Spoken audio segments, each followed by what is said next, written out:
Welcome to Hindsight Hacking. I'm Corey Carter. And I'm Ron Cool, and we've talked to hundreds of entrepreneurs hacking their hindsight to give you better foresight. And now we're bringing you those same great interviews along with other mindset hacks, visibility hacks, traffic hacks, and more to get you all the tools you need to gain more visibility and gain more traffic. And of course, gain more sales. So head over to gethhm.com/toolbox to get all the free resources to help you get more. And so, without further ado, let's get to it. What is going on, everybody? All right. We have Son of a Marketer on with us. And for anybody that doesn't know him, Mr. Parker Woodward. Now, he is a fellow podcast junkie like Ron and myself. He's the producer, the fan, the creator of One Podcast Away from $1 Million Business in the group of Your Podcast Funnel, Monetize Your Mission, Impact Your Tribe, and so much more that we're going to talk about, all about podcasting and maybe a little bit of style, but we'll see where this conversation goes. Parker, thanks so much for joining us today. Thanks so much for having me here, guys. It's going to be super, super fun to talk with you guys all about this. First off, I love it when you guys have when people have the re-roll of the podcast intro right before the actual interview starts. It just gets me like pumped and excited. Like, it's like one of those awesome things of like, it was you guys and RJ Ahmed did it as well when I was on his show a little bit ago. And I was just like, dang, I got to start doing that a lot more. Like I just like, I was in the background like, oh shoot. Okay. Yep. I noticed everyone in the green room bouncing. It's like, yeah. Oh, totally. Yeah, man. Everybody's just, that's a huge thing I've realized because, I'm obsessed with podcasting and everything like that. And it's been really, really cool because it's not just producing audio. That's like the first level and that's like a very basic thing. And it's one of those things you start realizing, though, the fact that you're using this audio as a platform. It's your opportunity to help people change themselves, to have an opportunity to live life on their own terms as they see it. It's one of those cliche things everybody says, but it's also very true. And I've loved just how learning about the brain, learning about individuals, how they work, how music can be so important to that. It allows you to truly become somebody and helping your people who are obsessed, listen to your podcast, becoming just junkies of your stuff, to just truly get in a state of receiving amazing value. So that's always something really amazing and awesome. What's crazy is we just started that. We used to do a little teaser and then we would do our intro. It was different music and we're like, let's just make this frictionless. So we're like, we don't want to do that. We're just going to go with our intro and get going. And it's a lot of fun, and you're right. It's one of those things that you can live life on your own terms.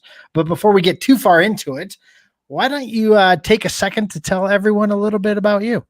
Okay, yeah. So my name is Parker Woodward. In case you're watching this on video, you're watching this or listening to our podcast. The reason I put Son of a Marketer right here is literally because I've always thought it was a really funny thing. So my dad is Dave Woodward, the CEO of ClickFunnels at the moment. And it's an amazing funny thing to think about. And I don't know why I said at the moment, like that's not an insider thing. I was about to say that everybody's like, wait a second. Breaking news. Yeah, that is set in stone. And yeah, okay. It's one of those funny things. Like I say stuff like that on accident and I'm like, okay, quick clarification.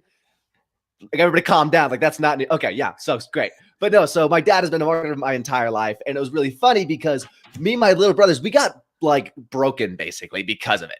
We no longer look at anything without being like, okay, yeah, that's marketing.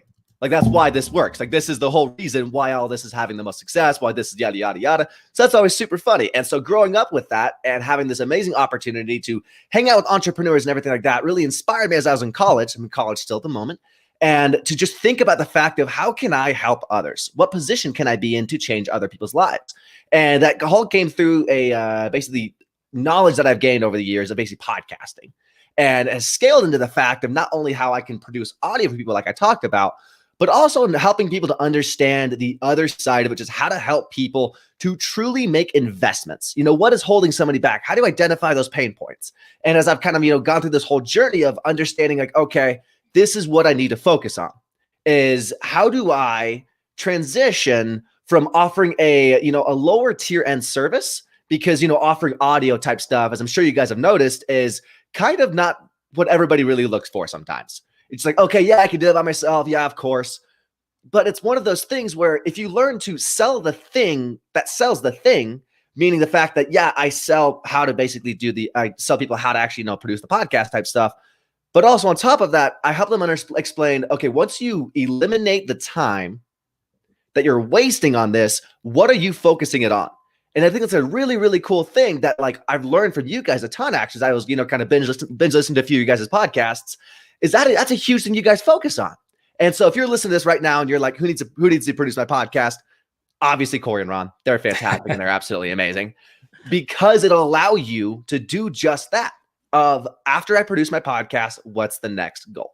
And that's been something I've really been obsessing over lately. Also, I mean, at the end of the day, news. Hold on, breaking news. That's right. No changes in ClickFunnels. What's this? The news flash. Boop, boop, boop, boop, boop. My dad's gonna kill me when he sees that.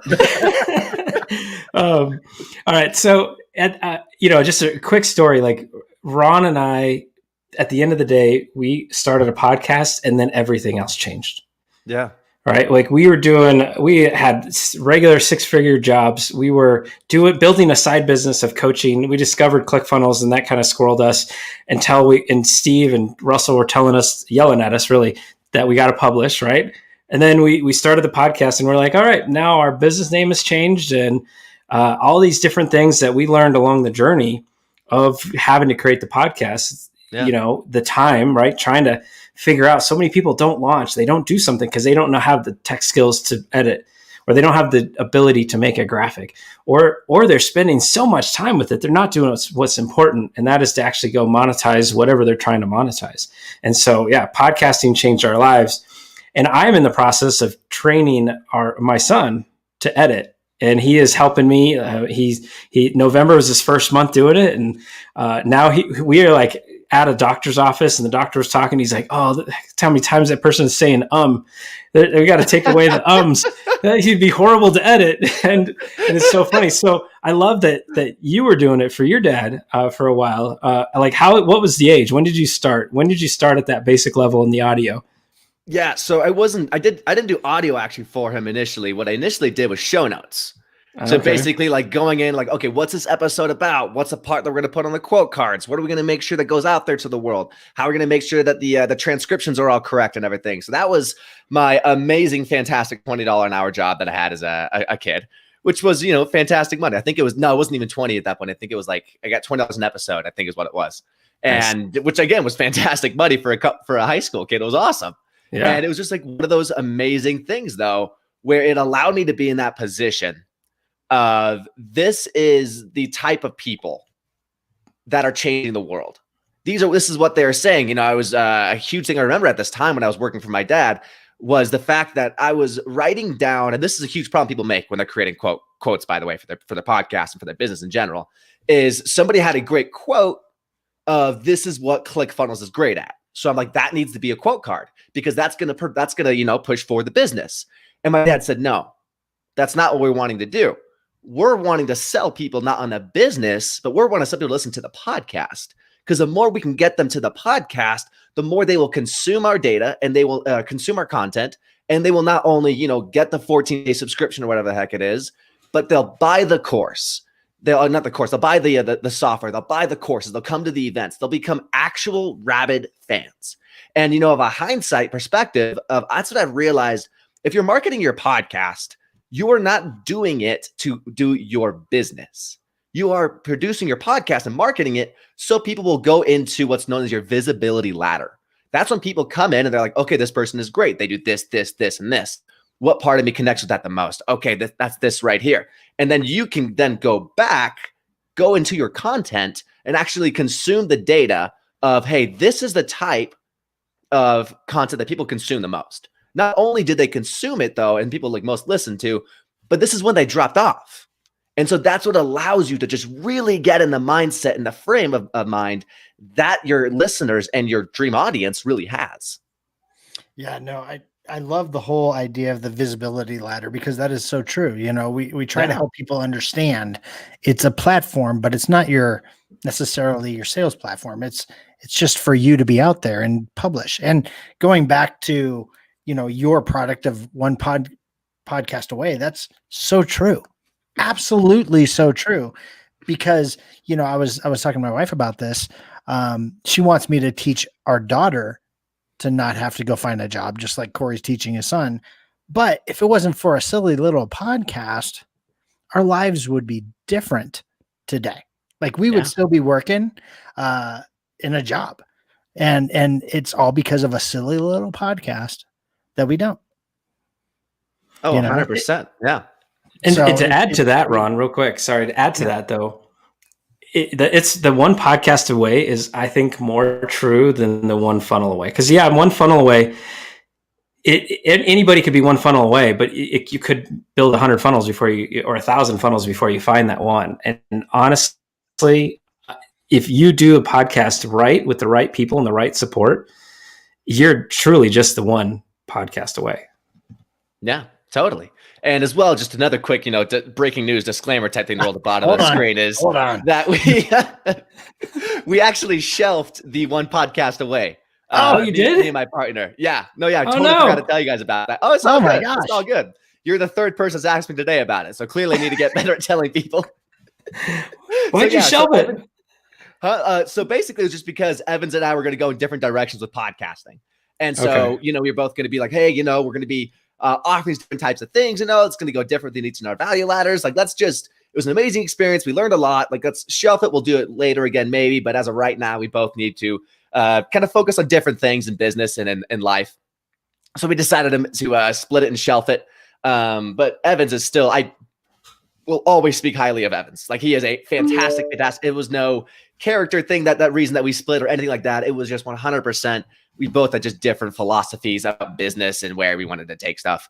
And so it's like, all good. But like you said, though, the one podcast away is so true because a podcast is a funnel. And that's why my business now is all about that one thing of how do you turn your podcast into a true funnel for your business? And that comes from understanding 3 core principles. That's one of the podcast funnel framework. You have to understand the content you need to produce to eliminate false beliefs, the traffic sources and how you're going to utilize them to put your podcast on auto growth. And lastly, the monetization and offer strategies you need in order to help people actually to make investments in themselves and achieve that dream destination. And that's a huge, huge thing you're able to realize is you're able to have multiple offers for your podcast. Same funnel, but different points of entry. And that's a huge thing I've actually been really focusing on is how do you systematically break down false beliefs for individuals? That way you make money actually training them to become your dream customer. That has been a very, very crucial thing that I hope everybody who's listening to this right now, you really think about that. What is your value ladder and how are you picking and solving one problem at a time? You can have OTOs and upsells of, okay, I've solved this problem. It creates this problem though. It's like, hey, like for you guys totally eliminate that first problem of I need a podcast created. Great. Fantastic. Here's it published. Here you go. And now they sit there like, okay, I'm spending this money. I have extra time. What do I do next? And that's why if you're a marketer and you're obsessed with understanding what pain points your people have, you need to understand the first problem that they run into after you solve the first one. It's called the supplementary problem is what I call it. And it's a huge thing to think about because the more you can break down your customer's journey, the more you know how to not only make more money, which is fantastic and what you really need because a starving artist can't create an amazing painting when the stomach is hurting. So don't be a, starving artist because it sucks and it makes no sense. Right. But it's a huge thing of, okay, how to change someone's life. This is how you do it. You understand of like, this is their first problem. Great. It creates this problem. They have more time. What do they want to do at that time? How do they build better relationships? A huge thing I'm thinking about creating over the next little bit is the content marketer. I'm still debating what it's going to be called, but basically life of a content marketer.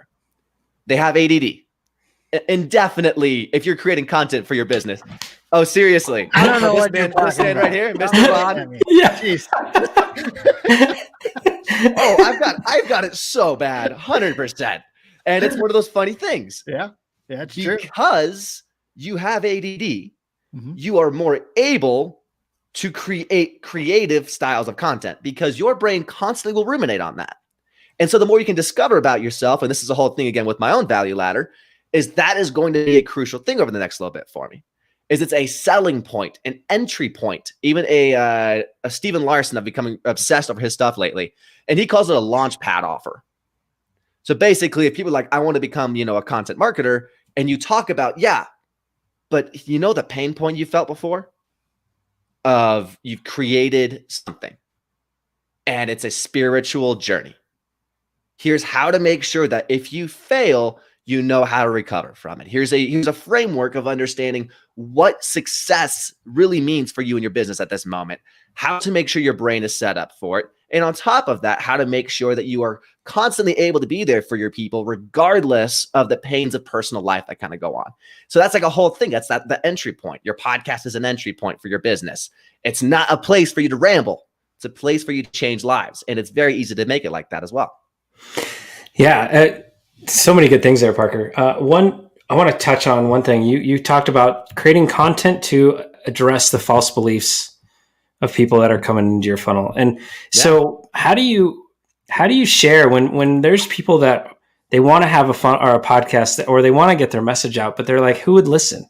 I have 10 people in my audience. Like, how do you get them over that own limited belief to understand that they still need to create that content and help address the false beliefs of their people, even though they might only have 2 people out first or 10 people or 100 people? Like, how do you kind of address that first spot? Oh, that's a really good question. I would say to not confuse your dream audience with your current audience. Just because you are at the moment unable to get in touch in front of these lives does not mean that there is not an audience out there. For me, what I'm doing, what you guys are doing as well, is we're using this avenue, this market of podcasting to help entrepreneurs. Your people will gather in markets. That's another huge thing that Steve Larson says. Market is not a person. A market is a place where they go.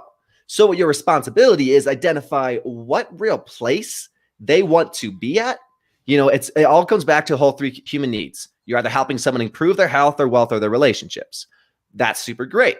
What is the definition for them of that thing? For somebody, for my dream audience, I know it 100% is going to be the fact that they want to increase their wealth. That way, they will be able to impact more lives. That way, they'll be able to be more dedicated towards their art because they don't have to worry about their paychecks. So that's a huge thing I help them to do. Like, okay, so that's super awesome. The way that they'll be able to do that then is selling high ticket, spending less time gathering leads and more time delivering on them. That is definitely going to be through organic marketing or paid ads. And regardless, they're going to want to be in front of their audience as much as possible with as little front-end investment. That's in money and time. Podcasting is a great way of doing that, in my personal opinion, because for every 10-minute, 15-minute episode I record, I have generated and saved myself over 200, 300 hours because of the amount of people who have listened to that again. So I don't have to have a 10-minute conversation with everybody one-on-one. I can scale the effectiveness of it with just giving them that audio and having them consume it without me having to actually be with them. A huge thing I'm kind of realizing the last little bit is Dan Kennedy has a great a quote. It's all about whoever can spend the most money to acquire customer wins. If your average cart value is $1,000, you can spend $999 to acquire somebody, doing joint ventures, doing paid ads, all that kind of stuff. What I've realized is also really important is this, and I've never said this before out loud yet. It's the fact that whoever can spend breaking the most time, breaking news, if you've heard it here first, is whoever can spend the most time with their customer wins. That is not only in, producing the content to get in front of them, but that is also in when they go home, when it's times of silence, they think about something that you said because it resonates so deep with them. And so that's a whole thing with repurposing content. What you guys do is you guys help people to understand that, hey, less time on your content and producing it and more time having an impact. So that's a huge thing of understanding that, of how is it that you can be with your audience? The question you initially asked, and it kind of was a little bit of a derail, but it's one of those things of if you want your dream audience to become your actual audience, you need to find where they're congregating. So if they're not congregating at your podcast, I would recommend going to other people's podcasts. That's a great, great way of doing it. What I'm doing here right now is an amazing example of that. It's one of those things that I am not able to speak to every one of your guys' listeners. That being said, I can speak to a few. And they will be like, okay, this is something that I want. I want to go consume his content more. You need to go in front of others. And this is how you're going to find the people who you need to go in front of, is who has the audience, the market that you could give your content and also your offers to that is unsatisfied in one single area. This is not to say go on all your competition's market and steal them. This is saying that, hey, go in front of people who are like, gosh, he said something really good. I'm trying to, if you're going to go into the health space, I'm trying to lose more weight. But my biggest problem is the fact that I'm an entrepreneur and I want to spend time with my kids and I want to be a good spouse. That's all the things that this person talks about, who I came here for, to learn about health. But this person offers it the right way. And, to how to get those offers, I get in front of those people is understanding how to position it as sexy as possible. It's an irresistible offer to go in front of. That's either by bringing them stories or by even bringing them audience. People don't show up somewhere because of what you say.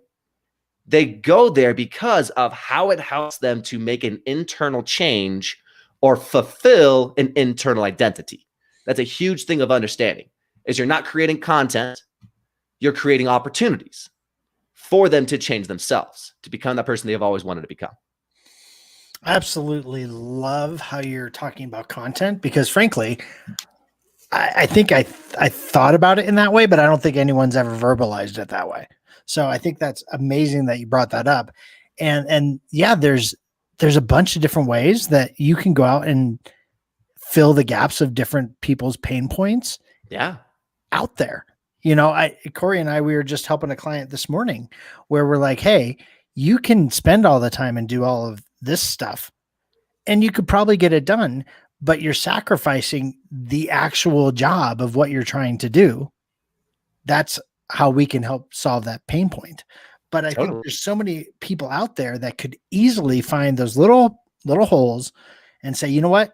My talent is this. The problem with people's talents is they don't think they're special because it comes easy to them or they enjoy doing it. So they just assume everyone does, Totally.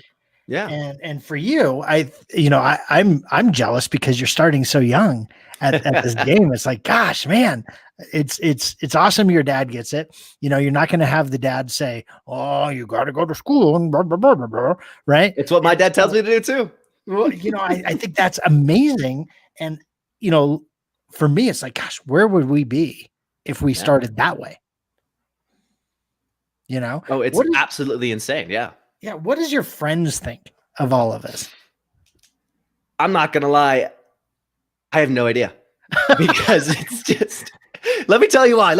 I do talk about the fact that I'm an entrepreneur. I do discuss all that kind of stuff with them. But every single time I do, there's just this look in the eye of either you're weird, right? Or just the fact of just like, okay, you're so cool. You got a business in college. Yeah. And it's just that weird feeling of it. It's so difficult to talk about that with some people. I do have some friends who are just obsessed with marketing. A good buddy of mine, we were talking, him and I are both single at the moment. And we were just joking around about dating using terms in marketing. You're like, dude, I'm not going to lie, dude. My ROAS is kind of sucking right now. I'm going on a lot of dinners, not getting a lot of leads closing at the moment, dude. It's costing me a lot of return on those dinners, huh? Not a lot of return on those dinners, man. It's bad. Oh, man. As well, just so everybody's listening, like that was a joke. Right. Like it wasn't anything.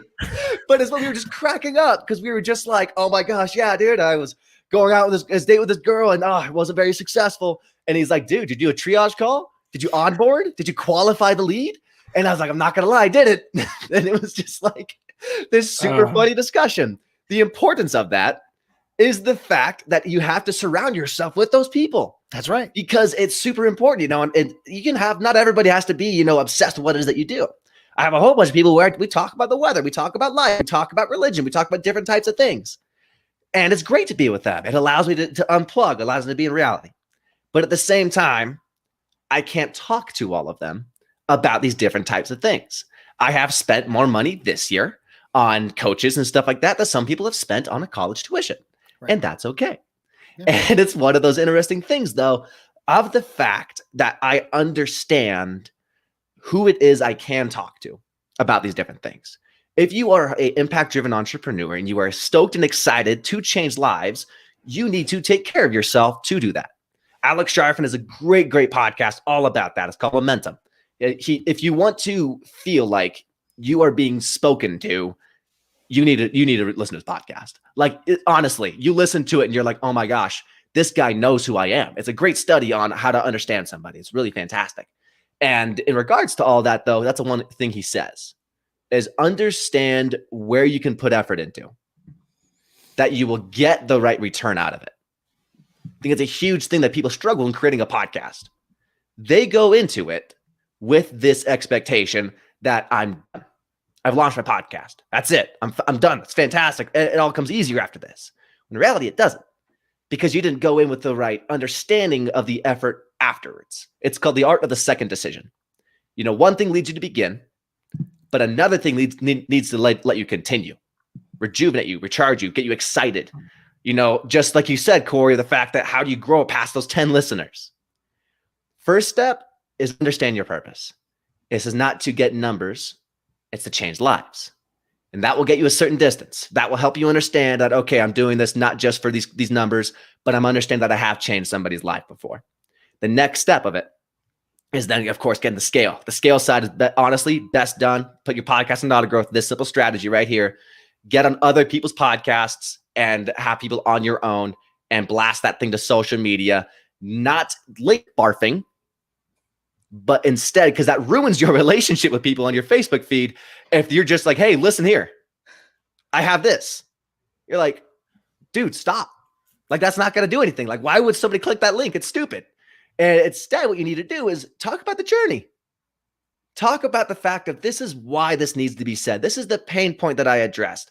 Keep it in basically, don't link. And honest, I stand by that statement right there. That's a quote card for the show right there, man. Yes. All right. I'm going to ask one little question. And Parker, with you being in college, you might not have to go far back, but we all know hindsight's 2020. Mm-hmm. And if we had the ability to go back and reflect and change with the knowledge that we have, would you go back to a younger Parker and give a little bit of advice to, our ultimate goal here is hindsight hacking. We want to hack your advice, your hindsight to give our audience clear foresight. So what's we got for us there? That is something that I used to hate. Hindsight is 2020. Great quote. Very true. There's nothing that is wrong about that statement. The problem is when you're in the middle of a trial, the middle of life just throwing thing after thing at you, and you're feeling like your heart is beating out of your chest. You're feeling like a great quote from Alex Sharfin was the fact that everything happens wrong in business, and you step up to your car, and all of a sudden the woolly mammoth is right behind you, just screaming at you the fact that, hey, you're failing this, you're failing this, and you're failing this. So what I would give as advice to myself then for sure, identify where you're even trying to go. At what point can you look back and know that you're at a hindsight point? I hadn't identified that. And so it was really, really difficult. I had short little goals and everything like that. And that's great and fantastic. Got to get through the week. But you also have to get through the day. And that is done by attaching yourself to an identity. That is one thing I wish I would have done more. When I was a youngster back in the day, was definitely just that one thing. Clarify where it is you're trying to go. That way you understand what is the benchmark you need to hit first. I love that. I love that. All right. So now let's kind of bring it up to the future here. I know you're closing one thing and you got something coming. What are you working on now, man? Oh my gosh, dude, there's 70 different things I'm working on right now, technically. And that's why I have a coach to make sure I don't do that. And it's hugest thing right now that I'm working on, honestly, is it's this one thing of how to podcast campaign, how to actually understand what it is you need to do first before you actually launch your podcast. Because there's a whole stages of launching a podcast. There's 3 real phases. One is the actual pre-launch, how you're getting people excited. The next step is actually launching and making sure you have a self-liquidating offer to drive people to it. And that's a huge thing we're working on right now with my team. We're getting really, really excited about it. And lastly is the post-launch. Because that's a huge problem people have is a statistic that still holds to this day since 2016, where literally over 70% of podcasts fail after 90 days. That is terrible. That's a horrible statistic. And so that's the hugest thing that I'm working on right now, is how to understand, like, okay, we're going to get you to the 3-month mark for sure. After that, we're going to make sure that you consistently have a 3-month strategy. This is what we're doing every single day to make sure that our content plan is directly connected to a business plan. And so that's the huge thing we're kind of understanding right now, is how to basically launch your podcast, make sure that it's successful. On top of that, making sure that after that, you understand your dream audience even more, so that every single time you invest in that type of thing, you're actually making your money back. So that's a huge, huge thing we're making sure we understand next. So is your program, are you trying to work with people one-on-one? Are you trying to take a group of individuals go from idea to launch and beyond? Like, what's that whole thing? Yeah. So our dream audience right now that I'm working with is it's really difficult, because I'm able to help the people the most sometimes who are from scratch. And so that's a huge thing we're working on right now, is that how to actually target each individual person, how to make sure the course and the plan and everything is directed towards those two individuals.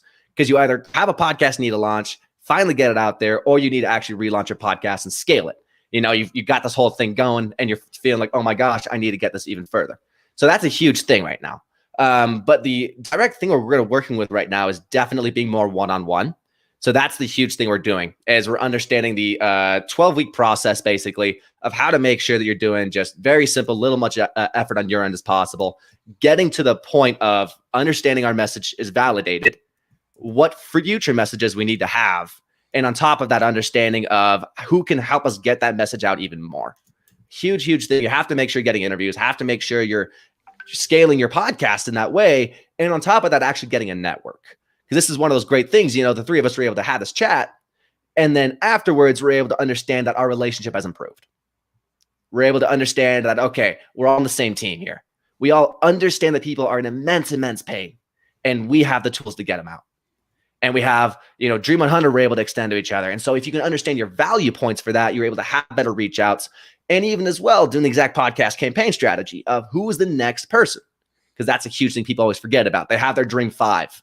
They don't have a Dream 100.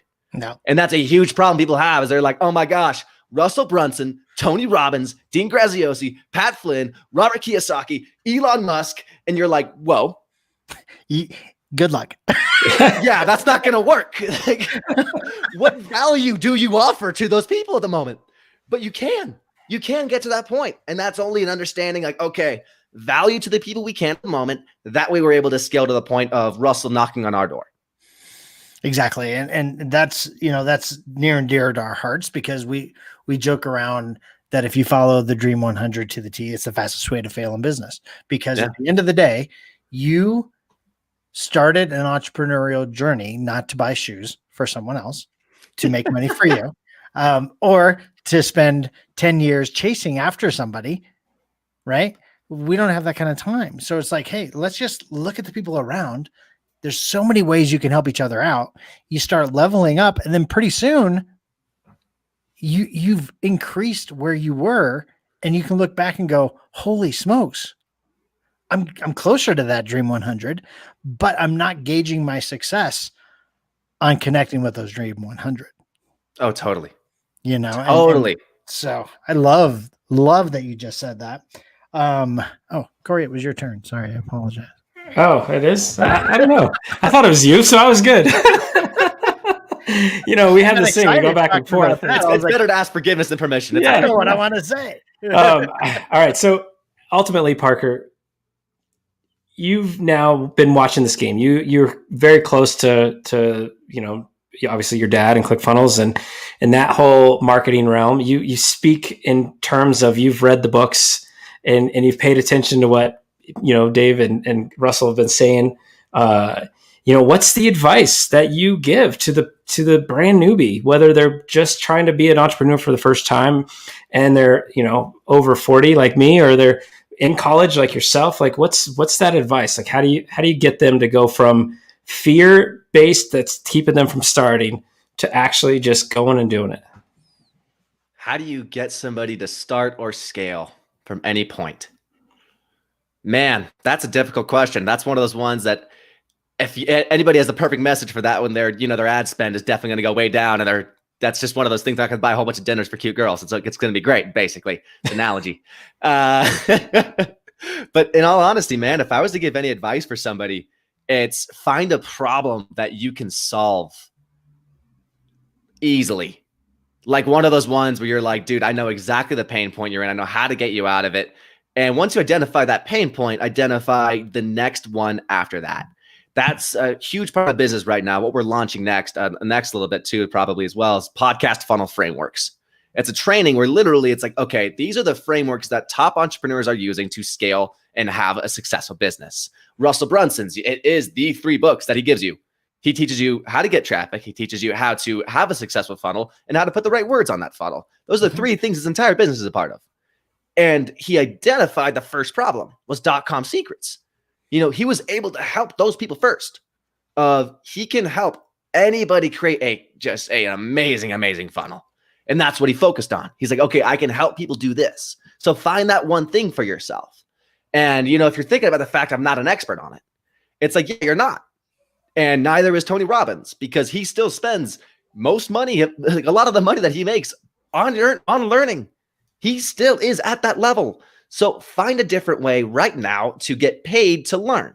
How you do that and the actual structure for it is making sure that you're posting to social media, getting out there the fact that you are on this journey. That's a great way to start. Next up after that, understand who it is you can help first. It's that core level. They might not be, the people you always want to work with that you can make 6 figures off of for one client, but you can start from that person. You can then document, this is the thing I messed up first. This is where we needed to actually be. And this is where my client messed up. And that's the next thing I need to take off their plate so I can make more money and they can have more success. So I think that would probably be my framework. Identify the problem you need to fix and supplement it with the best way to basically growing yourself as soon as you learn. No, I think that's cool, because the one thing that I think we all can agree on, the faster you learn something and teach it, the better you become at it. And hands down. That's why podcasts are so great. Yes. It allows you to teach so that you understand it better. Steve Larson had as you can tell, I've definitely been geeking out of Steve Larson lately. He's on top of mind. Everything I say, I'm like, Steve said. We've been there. Okay, totally. Yeah. You get some guys of being just like, okay, I know every single quote has come from Pat Flynn at the moment. I've just been listening to him a lot lately. Well, we had Steve on the show, and there was one story that he shared in the OFA that was about a book, and he tells his beautiful fake story. And I was like, oh, I should buy this book. And then he's like, stop, I just made that all up. And I was like, so he was on our show and we talked about that, because that was the moment I realized how powerful stories were. No joke. It got me to want to buy a book that I probably was never going to read ever, because Steve's story was so powerful. Totally. And that's the biggest thing. That's why it's so important to create content. Is, you find out if a funnel is successful or not by if people buy it. But you're able to dig a lot deeper down into if a podcast is successful, because it's how much they listen to it. No cost to them. Just what percentage are they at in consumption? That allows you to understand, like, okay, I have done either a terrible job with that story, a confusing job with the tactic, or I was just telling something they didn't even care about. So we'll retest it. Post to Facebook. Do a similar thing. How's engagement? Is it high? Is it low? Okay. Able to create more evergreen. Able to create more stuff that people are hearing constantly. It's one of those amazing ways. If you want to truly change the world, you will find those ways simply by understanding that this is the pain point and this is my way of solving it. Perfect. All right. I got one more for you, Parker. And it's a big one. It's a big one. Not really. Yes, it not is really a big one. Yes, all right. It's big. It all is. You see my dad, you understand. Right. Right. So you're going to school right now. You've got your business. You're trying to have a social life. You're trying to be around your family. You're trying to do all the things. What's your strategy for balance? What's your strategy to get the right you time and keep everything going in the right direction? Yeah. So that's a huge thing I'm trying to focus on every single day, is that state of balance. My dad, I had a conversation with him about that. after I just threw him underneath the bus. I'm gonna compliment him. And so a huge thing he talked to me though about was a very, very truthful, important thing, is the fact that balance does not exist. You are not on this straight rope the entire time. You are constantly running between all areas of your life. And it's all about where you need to be at that certain moment. And so that's a huge way to look at it. I do a huge thing in the morning. I actually set out basically on 5 or 6 areas of my life I want to basically be focusing on that day. Either it's family, the different things I've been focusing on recently has been family, basically deeper relationships, surface relationships, which are really important still, lead generation, lead nurturing, and self-improvement. So those are the 5 areas that I focus on. And so in the morning, I write those down. I write out of 10. Then at the end of the day, I go to it and basically give myself that score of how did I do on that today? You know, am I actually focusing on it? If it's not, then clearly it's one of those things that either I really don't care about that thing, and that's great. It's fine. If you don't want surface level relationships, don't get surface level relationships. Don't have that be your focus. But at the same time, I know that that is something that I really want to focus on. I want to be able to have a conversation with somebody, be attentive, because it's something I'm really struggling with at the moment. So that's one thing I need to focus on. On top of that, though, I want to make sure that I want to be rejuvenated. I want to be refreshed, excited about different things in my life. That's why, you know, the lead generation and lead nurturing is such an important thing to me, because that really is my self-development as well. You know, it's one of the things that gets me excited. It gets me fulfilled. It gets me recharged. Helping somebody, having an honest conversation with them and understanding at the end of it, I changed their life or at least put them in a direction to do so by themselves. That is something that's really important. So that's how I make sure I'm balancing it out, as identifying what areas of my life do I feel like are lacking and what areas do I want to focus on? What's my dream life really look like? A whole dream destination is what we all talk about. It's what we all think about would be a great thing. But if you can honestly break that down to what it looks like for you, you'll have more clarity in your life. On top of that, you'll understand of the fact that you actually are being really successful, no matter how much you feel like you need to improve. You understand that I have succeeded here, and that's sometimes all you need is just that one win. I love that you created personal KPIs, right? You got your own personal KPIs, just like you would for a business, and I think that's amazing. Totally. Most people might go into the day with the intention, but you said something huge, and you follow up with yourself, and you hold yourself accountable. Yeah. That's monstrous, man. I love it. Love it. I wrote it down. That's something I learned from Lauren Tickner again. But you know, I know. First off, we were so happy to have you on the show, and you taking the time. We appreciate it. I'm totally wanting to know, what is that picture of behind you? What is that? Oops, wrong way. So that right there is a Cherokee tale of the two wolves. Basically, it's all. Yeah. So have you ever heard of that? I see it now. I see it now. No, yeah. So it's kind of yin and yang, kind of two wolves. Got it. No, yeah. Basically, if you're listening to this, you don't know what that is, totally recommend learning about it and researching it. It's very important, I think, to the human beings. But it basically the concept of the fact that you have two wolves inside you constantly. One is for the good and one is for the bad. One is for helping others and having personal fulfillment. The other one is at the end of it of, you know, being selfish, which, you know, and the whole thing goes that whichever wolf you feed the most is the wolf that wins. I love it. I love it. All right, guys. So I know our time's coming to an end, but I know there's people out there who's like, I gotta get with Parker. Where's he at? Where can people find you at, man? Huge thing, honestly, would be to go to my Facebook group as kind of the biggest way that we're nurturing people right now and kind of taking care of some big false beliefs people are really struggling with. So that's a huge place. And as well, if you sign up for the Facebook group, we actually have the 5 steps to how to make sure your podcast doesn't suck. So that's kind of really a huge thing that people really need sometimes today. And so that's something that we're making sure we give to people. So that's definitely up there. And honestly, I would definitely just go to the Facebook group. It's an amazing way. If you don't have a Facebook group as well for a podcaster, biggest mistake. You need a Facebook group. It's one of the best ways. If you look at Tribes by Seth Godin, great book, totally recommend that one. It's all about understanding how to have the most connection between you and the bottom of the pole. And so that's something that's really, really important. Understand how to actually get close to them. That's how you do it, through Facebook groups. So coming to the Facebook group will show you how it's done as a good podcast expert kind of does it. Self-proclaimed podcast expert. Sorry, it's good. You know, definitely not have the numbers with that one yet, but it's fine. You'll be there. You'll be there. All right, Parker. Thank you so much. It's been a blast, and I've loved getting to have a conversation with you. And I know, like you said, we've now nurtured this relationship, and it will be an ongoing relationship way beyond this. So thanks again for coming on our show, and we'll talk to you soon. Of course. Thanks, Parker.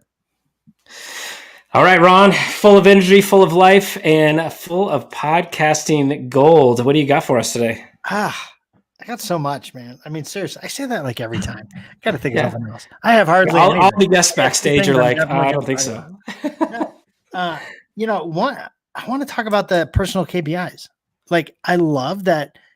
Like, how many times did you say, hey, I'm going to knock out these things today? And in business, I always would do it, but I wouldn't go back on a personal level and check it out. And I think that's so amazing. I'm totally going to put that into play, and I would highly suggest everyone do that. And then the other one is don't confuse your dream audience with your current audience. I thought that was huge, especially for people just starting podcasting. Like, I remember when we were looking at starting this, and we had this conversation where we were like, gosh, who's going to listen to this show? And I remember going to sleep thinking that. I was like, who's going to listen to this show? Why are they going to listen to this show? And I remember waking up and I called you. I said, they're just going to listen to our show because it's going to be a cool show. That's it. And I never looked back after that. And that was it. But what if people stopped doing what they were doing because they were so focused on their current customers? I mean, there's people that we are connected to, clients that we've never met ever. And they're our clients. And it's because of this show. Yeah, and you stole the one I was going to mention because definitely don't confuse your dream audience with your current audience. I love that one. And, but another one is, what does your dream life really look like? Because if you don't know where you're going, how do you know if you're off path? How do you know if you're off course, right? And so Parker definitely loaded us up with lots of good things to think about. And so go check out his Facebook group. And, if you don't have a podcast, but you have a business, like you got to find a way to get your message out there. And podcasting is such a great way. Share your opinion, help your own visibility ladder, right? To get your product in front of people, get your customers to know who you are. And a podcast can be a game changer, and it doesn't have to be hard. There's so many ways to make it easy. So, all right, everyone, thanks so much for listening to us today. Now, we do have a Facebook group. So if you're not watching it in here right now, head on over to facebook.com/groups/now22. Come join us in the group, and we can't wait to see you. Guys, thanks for being the best part of the Hindsight Hackers community.